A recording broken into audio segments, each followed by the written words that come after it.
Opinions and stories around the game we love, told by your favorite storytellers. Stay up to date with all things cricket.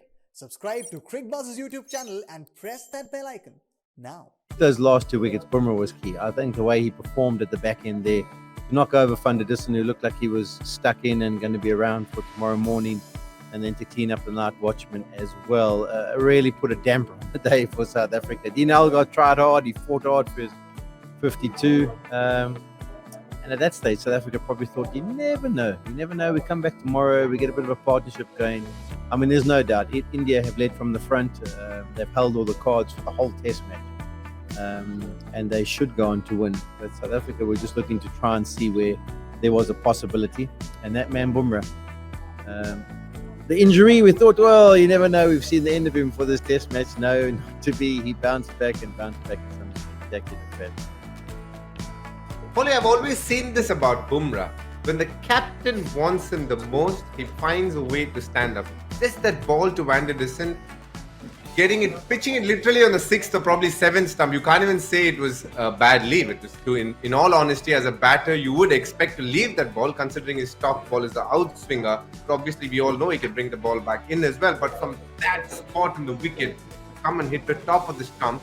What does it take for a bowler to produce that kind of a delivery? Is it the belief or it's just pure skill? I think it's pure skill on his front. Those 2 wickets, we've talked about the surface and it's probably been top of conversation the whole way through the test. There was nothing about the surface that got those 2 wickets. It was just brilliant bowling, him working the angles, getting wider on the crease. Van der Dussen had it, unfortunately for me. I don't like the way he got himself into a bit of a rut. He almost dug a hole for himself and wasn't prepared to play any kind of shots. But there was not much he could have done about that delivery. He's a guy who, almost just waddles up to the wicket, doesn't he, with his very deliberate and unique kind of run up to the crease. But his ability to produce high-speed deliveries and his control that he has, I just think the way he worked the angles was perfect. The ball before was nice and straight, almost nipped away, and you got the feeling in front of us and said, oh, maybe I shouldn't have pushed it. And that was the mindset he was thinking when he goes wider on the crease and just nips it back. So just brilliant bowling. He's got those skills, and he's been just a massive fan for you guys, and I'm sure his facts and figures will get better as they go on. You guys must be excited when you sit and watch them as Indian fans. And I don't know, you maybe can give insight into it. What about, I tell you what I was wondering actually today.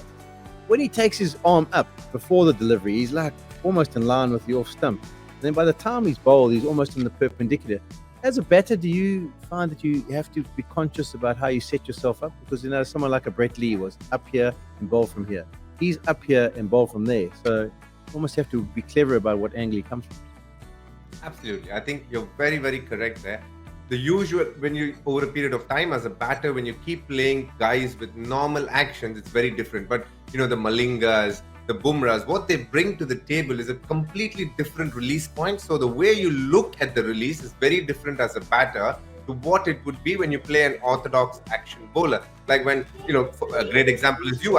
Obviously it's pretty straight aligned and you know where the ball is going to come from. Whereas with the Bumrah, the where he loads the ball and where he releases the ball, it's like 2 completely different places. So you've got to be very aware of that. But again, it's a matter of batting him for a certain amount of time and then you get a certain feel. But what's amazing about him is his ability to not only use angles as you spoke, but also go round the wicket in many ways, intimidate batsmen and then produce this unplayable delivery to a night watchman. Just the way he sets up his belief system